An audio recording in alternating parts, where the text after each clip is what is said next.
తురకపాలెం మరణాలపై కూటమి సర్కార్ చేతులెత్తేసింది. 15 రోజుల క్రితం గ్రామంలో వైద్య పరీక్షలు నిర్వహించిన ప్రభుత్వం ఇప్పటి వరకు వరుస మరణాలకు కారణాలు చెప్పలేకపోతుంది.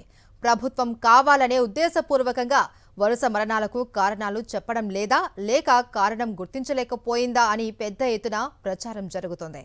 ప్రభుత్వాన్ని నమ్ముకోవడం కంటే దేవుణ్ణి నమ్ముకోవడం మిన్నా అని గండం నుంచి గట్టెక్కించాలి అంటూ బొడ్రాయికి పూజలు చేశారు గ్రామస్తులు.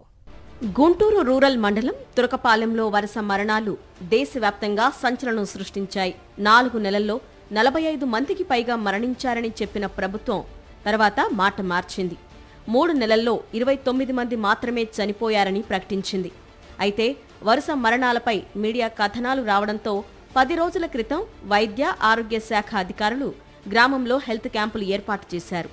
తాగునీటికి సంబంధించిన వాటర్ టెస్టులతో పాటు మృతుల కుటుంబాల నుంచి బ్లడ్ శాంపిల్స్ తీసి పరీక్షలకు పంపించారు. 3 రోజుల్లో ఫలితాలు వస్తాయని ప్రకటించారు. కానీ ఇప్పటి వరకు వరుస మరణాలకు సంబంధించి కారణాలను గుర్తించలేదు ప్రభుత్వం. గ్రామంలో 10 రోజుల నుంచి అధికారులు టీములుగా తిరుగుతూ తెగ హడావిడి చేస్తున్నారు. కానీ ఫలితం మాత్రం శూన్యం. తురకపాలెం మరణాలపై జాతీయ స్థాయిలో వరుస కథనాలు రావడంతో ప్రభుత్వం ఈ వ్యవహారాన్ని మసిపూసి మారేడుకాయ చేయడానికి ప్రయత్నిస్తోంది. చనిపోయిన వారిలో ఎక్కువ మంది గుండెపోటుతో మరణించినట్లు నివేదికలో పేర్కొన్నారు. మరికొంతమంది డయాబెటిక్ పేషెంట్లుగా ఉన్నారన్నారు. ఇంకొంతమంది వృద్ధాప్యంతో చనిపోయారని పేర్కొన్నారు. ఏప్రిల్ నుంచి సెప్టెంబర్ వరకు మరణించిన 29 మందిలో నాన్ కమ్యూనికబుల్ డిసీజ్తో 13 మంది, కమ్యూనికబుల్ డిసీజ్తో 10 మంది చనిపోయారని చెప్పారు. కమ్యూనికబుల్ డిసీజ్ అంటే ఒకరి నుంచి మరొకరికి సంక్రమించే వ్యాధి. ఈ వ్యాధి ద్వారా 10 మంది చనిపోయారని చెప్పారే కానీ ఆ వ్యాధి ఏంటో రిపోర్టులో మాత్రం చెప్పలేదు.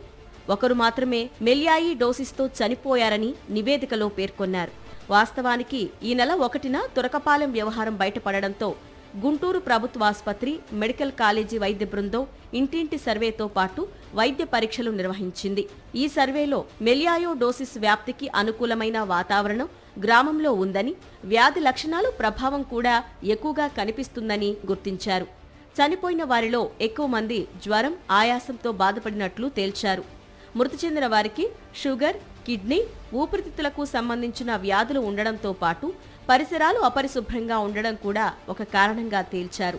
గ్రామంలో ఎక్కువగా పశువుల కొట్టాలు ఉండడం, డ్రైనేజీ వ్యవస్థ సరిగా లేకపోవటం, అపరిశుభ్రమైన వాతావరణం ఉండడం వల్ల ఇన్ఫెక్షన్ పెరిగిందని నిర్ధారించింది. ఇద్దరికీ మెలియాయి డోసిస్ వ్యాధి సంక్రమించిందని తేల్చారు. వారిలో ఒకరు జీజీహెచ్లో, మరొకరు ప్రైవేటు ఆసుపత్రిలో చికిత్స పొందుతున్నారు. చివరగా మరణాలకు ఇన్ఫెక్టియస్ ఇన్యాథియాలజీగా పేర్కొన్నారు.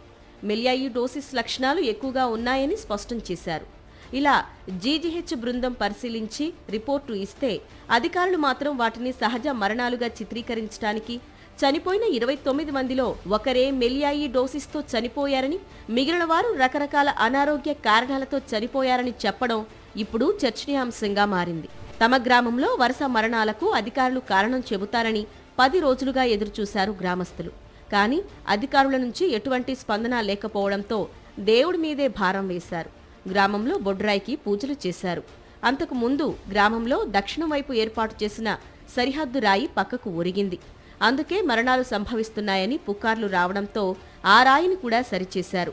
కనపడిన దేవుడి కల్లా మొక్కుతూ తమ గ్రామంలో మరణాలు ఆగిపోవాలని పూజలు మొదలుపెట్టారు. ప్రభుత్వం వరుస మరణాలకు కారణం చెప్పలేకపోయింది. నువ్వైనా కరుణించు స్వామి అంటూ వేడుకుంటున్నారు.